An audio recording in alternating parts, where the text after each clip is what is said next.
Hey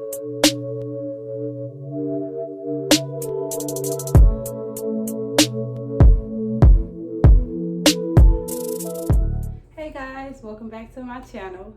So today I'll be doing a video on all the classes that I took to get into the dental hygiene program and my grades and the classes that I'll be taking for the dental hygiene program in the fall and in the summer.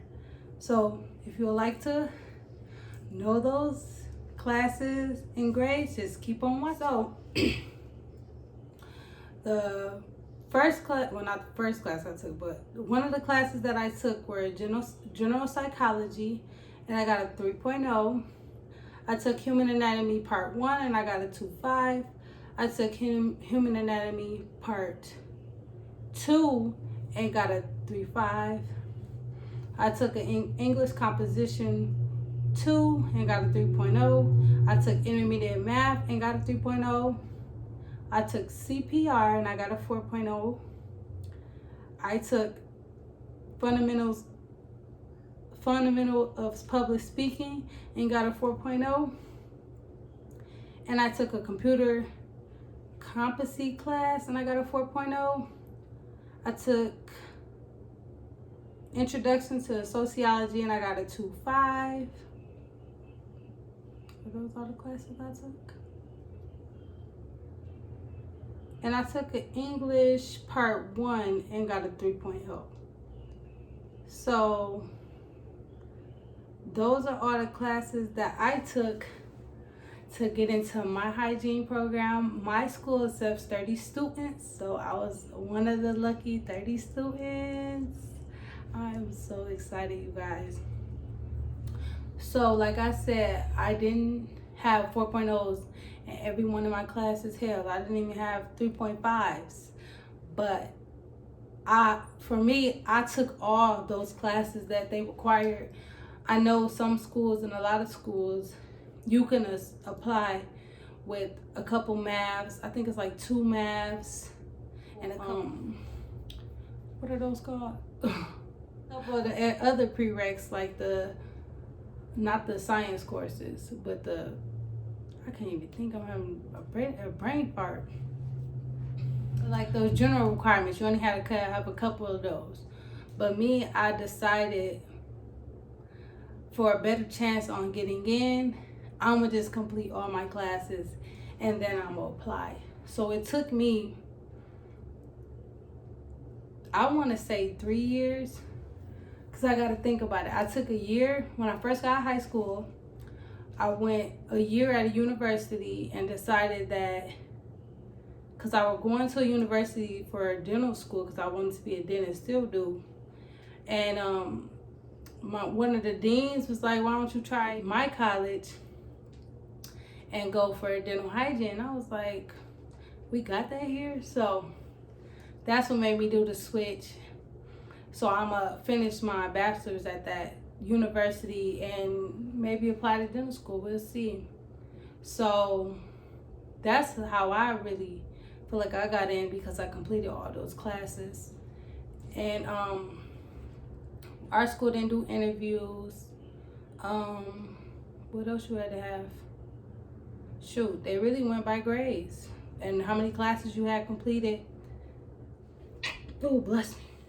All the classes you had completed. We had to do 8 hours of observation. I did mine at my old dentist. That's when I knew. I was like, this is for me. I was just so happy. They probably was like, she just be cheesing. I was just so happy to really get to observe. Like, I've always loved the dentist. Like, I know that's weird, but I love the dentist. As a kid, I had chipped my front tooth. And once that dentist repaired my tooth, I was just in love. And I was like 7 or 8. So I've always known that the dental field was my career field. But I always told people I wanted to be a dentist. I'm like, I'm gonna be a dentist, I'm gonna be a dentist. You know, so that could still be my dreams. You know, I could still accomplish that as well. So I took my application right to administration. I'm like, I need to make sure they get it. Like, I don't trust the advisors on turning my stuff in, I took it to them. I said, here goes my application. Everybody was so nice. So yes, that's basically how I feel like I got in. So I didn't have, 4.0s in all my classes, but I did put the work in to complete those classes. But like I said, it took me about 3 years. I took off a semester because I had my baby. So it might have took me 2.5 to 3. And then last year, I couldn't apply because I had failed one of my classes. And it brought my cumulative down to a 2.7. And you had to have a 2.8 just to apply. And I wasn't going to apply with that type of cumulative, So when I applied, I had a 3.1.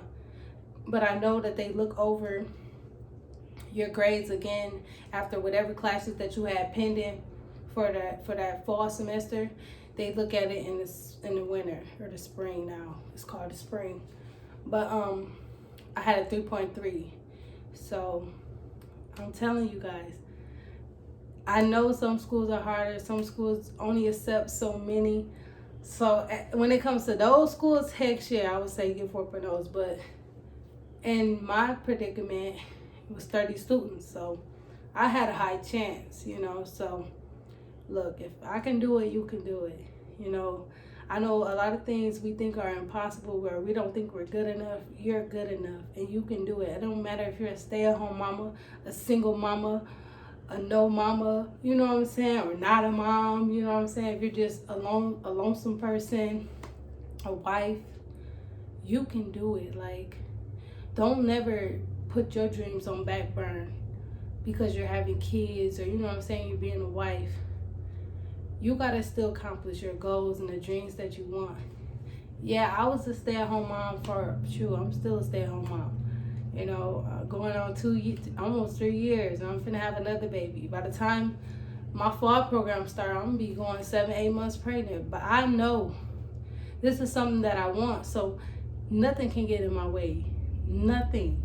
And I know it's gonna be challenging, but I'm ready for that challenge. I worked so hard to get to where I was at.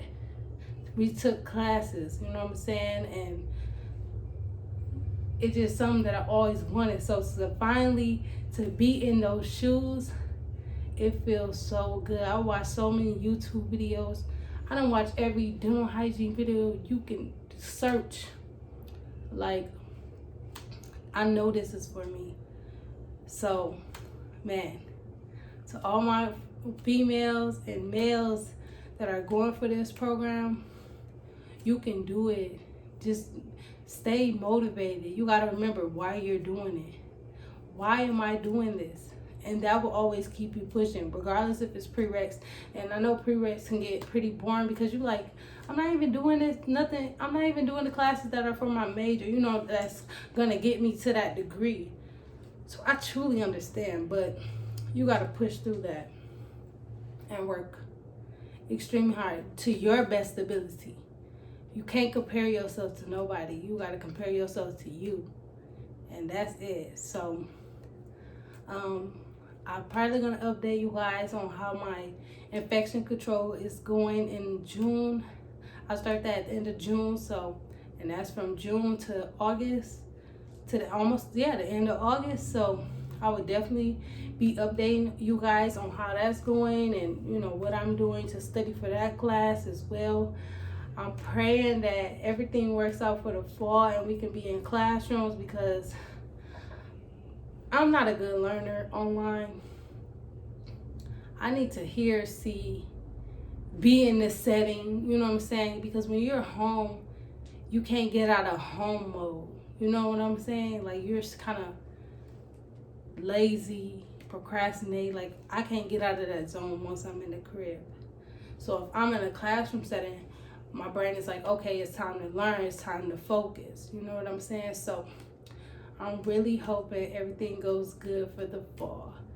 And if you guys want to continue watching me on this journey, give me a subscribe down below and a big thumbs up. Leave me a comment on what y'all want to see. If I have any questions, I can definitely do a Q&A video on like study tips that I did for my prereqs. Because I definitely was not the best studier in the beginning, but I surely learned. Like, you gotta study. This ain't high school. You know how you was in high school, you was like, I didn't have to study. That's how I was. I was like, study? I can get this. It surely woke me up. Failing them classes and falling behind from not studying, it definitely woke me up. So let me know, you guys, and thank you for watching this video, and I'll see you guys in the next one.